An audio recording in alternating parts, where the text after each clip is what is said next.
at the end of the, oh, here's one interesting thing the judge did say. The judge did say that all of all of Diddy's property he used in the commission would be seized for forfeiture. I thought that was really, really interesting too. Okay, so anyway, let's get into Brian Still and some of the most ridiculous things that he actually said. Listen, SA said, as someone who never super chats, I've studied law and I truly hope all you protect yourself. Utilize the law and take care, guys. Diddy is a demon. Thank you. And you guys, take heed. Everybody just needs to protect themselves. Utilize what they can. They need to protect themselves and they need to utilize what they can to actually get ahead. So listen, to make a long story longer, right? To make a long story longer, I will say this. Yeah, there's a lot going on. Brian Still, oddly enough, he did a horrible job when he was arguing for Diddy. He made some really, really, really, he did some like really, really, really odd stuff, right? He really did some odd stuff. And I just want to know why. I want to know what was the reason. I want to know what was the reason. Okay, so let's get down to it, right? Hold on, because he made some... Brian Still just be talking. He just be talking. He's good at what he does, but he tried to do a truly humble under God, and everybody was like, meat, don't know what's going on. Hold on, y'all. He said, where's Brian Still and his ones and twos? Hold on. It is so cold in New York. Rosanna Mercury, thank you.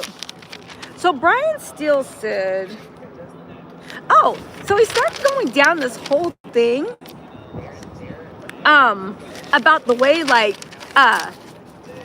Diddy's, where was it at? So Delilah, we went through all the kids. I'll go through this all later, but it is what it is, right?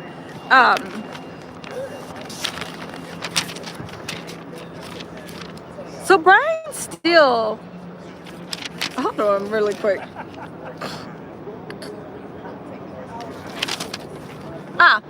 Listen, Brian Still starts off going this. Brian Still starts off saying, Your Honor, Diddy's a good man, and he was raised good by a woman that sacrificed everything for him. And that woman right here is here in court right now, Janice Combs. And he turns and the whole court turns to look at Janice Combs. The only problem is there's no Janice Combs. 5 minutes later, Janice Combs come walking in because she was on a bathroom break. So already Brian Still was like, oh, okay, right? So then he's like, he comes from a family of drug use, right? The mom, Janice Combs, worked 3 jobs, and they moved to Mount Vernon, but doors were shut because he was black, and teams wouldn't let him play, wouldn't have him, so he had to go back home to Harlem. Maisha Bell said, Tisa tells Day One, you've done a great job. Thank you for, oh, thank you. And women, love yourself and stay away from men like Diddy. I know that's right. He is not changing. He won't. And Judge Aaron don't know this. Men like that don't change. But Linda Formosa said, thank you. Men like that, at that age, they don't change. They don't change. But we'll see. He said that the doors were shut. The teams wouldn't have them, right? So he went to Howard University. And I said the same Howard University when Rolling Stone said that they had evidence that he beat one of his girlfriends on the quad. Nestdog said, wait, the feds can go after his shit? Yeah, he allowed federal forfeiture for anything he used for a crime. He said he goes into the studio. Everybody says he's the head of AR. He's a genius. He starts Bad Boy Records. He's no drugs. He's a father. You know, he's not on drugs. He's just sad because he lost his father and his uncle. And then he said he started getting PTSD. He literally saw his best friend get murdered. The clothing was soaked in blood. And then 2 BFF friends were murdered after that. He literally said, he was trying to end racism in the record company to break barriers.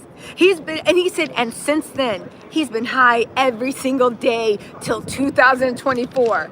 He lost his way. And I was like, he said he lost his way. He never stopped working. He said, I've been with Sean more than my family. I would not have tried this case if he said, Diddy wouldn't even have gone to this case if the government had given him the plea deal. The government said, no, we're not giving you ish, right? And he said, at night, he sleeps in jail and he bangs his head against the wall, begging, asking himself why, begging to apologize to his victim. Trezan said, Issei was right. We must protect our girls. Teacher tells it all. Oh, thank you. Listen. It's not just me. Women, from now on with abusers, treat them like they treat you. It's a new day and age. I don't know. It's a new day and age. Listen. Anyway, Brian still keeps going on into Diddy's origin story. He said, I've been with him and prayed for forgiveness and healing, right? And I said, you know what? Brian's still cooking a little bit here. This is before it got boring. I said, Diddy should have had Brian write his letter, Young Miami's letter, who else's letter, right? He said, and also, Young Miami, it's your move. You wrote a letter. Gina showed up in court. She showed you who the real shorty wop was. She is down for her man. Sherry Kempthorne said, go. Young Miami is your move. Anyway, he said, Sean Diddy Combs is not the typical person in custody, right? He said, guard, stop. Oh, they said also, he's not the typical person. He said, he's a high person and people want to use him as a trophy in jail. I said, I know that's right. He said, the guard stopped the person with a shank on top of him, about to cut him. And that's when I said, whoever that guard was, you need to cut his salary. Ooh, you could have saved us all 2 years of problems. Anyway, he said, and then I said, but how was somebody over you with a shank like it's season 1 of Oz when you just told us that he basically ended all gang violence in his unit? And listen, he said he eats, and then he said this. He said, and he walks around. He eats chips all day long. I was sitting there because y'all know I'm on a health journey. And I was like, that sounds like heaven to be able to eat potato chips all day long, I guess. Donna W said, Diddy is a punk, period. Great work, Tisa. Thank you, Donna. But like Maureen Comey says, when it comes to men, you need a bang-bang because you only use your hands and feet with women. He also talked about the way Diddy got a knee injury. How are you stomping people out with that knee injury? Anyway, right? Diddy talk about he eats chips all day. You want me to fool? That is my dream, to be able to eat chips all day. Shut up. Anyway, he says he lives with 25 people. I said, with 25 people, maybe. And then I started thinking, maybe that's how he got the shank and the guy over him. Maybe it wasn't over anything, but you know how, like, I guess in jail, don't they say they like to take your food? Maybe he was like, yo, those are my honey. What is it? Hot honey cheese puffs. Give them here. Those are my honey cheese puffs. And Diddy was like, no, they're mine. And he got over with a shank, and then all the people from his jail cell, because he said there's 25 in like one room. It sounds like they live in an apartment. There's kitchens, bathrooms everywhere. They probably grabbed his chips and was watching while Diddy was fighting for his life, reenacting season 1 of Oz. I was just sitting there like, I know this is supposed to make me feel sorry for Diddy, but I just have to laugh. Anyway, right? And then he said, and guess what, Your Honor? There are drugs in there. And Diddy's still clean. And I said, drug test that mofo. If that was me, I would have been like, guards, run a drug test. And make sure you check for Tucci first. I'm just saying. You know Diddy. But then again, Diddy doesn't, I don't know. Does Diddy like men? Or does he like acting like using the woman as a tool because he wants to be that woman? I don't know. Anyway, he said there's violence in there. And I said, but I thought you ended violence. Then he said, Stacy22 said, T said, thank you so much for keeping us in the love. No, love your coverage and everything. Oh, thank you. So then he said the water is polluted. And I was like, so they don't have tap water in the MDC? I'm very, very confused because in America we have tap water. He said he has to boil water. He has to boil water, right? He hears screams from other people, right? He said, but the separation from family, that's the hardest. He swore he would be there for him when their mother died. And I said, well, I guess that freak off was more important. He gave an opportunity. He would give you an opportunity if you were from Harvard or if you were homeless. He said, Sean sees life the way it should be. I said, okay, right?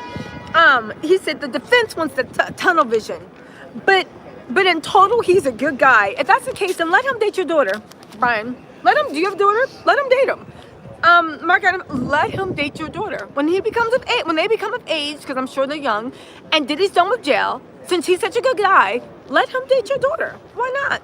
He got money. He's a credit to his race. Didn't you say that? He got money. Let him date your daughter.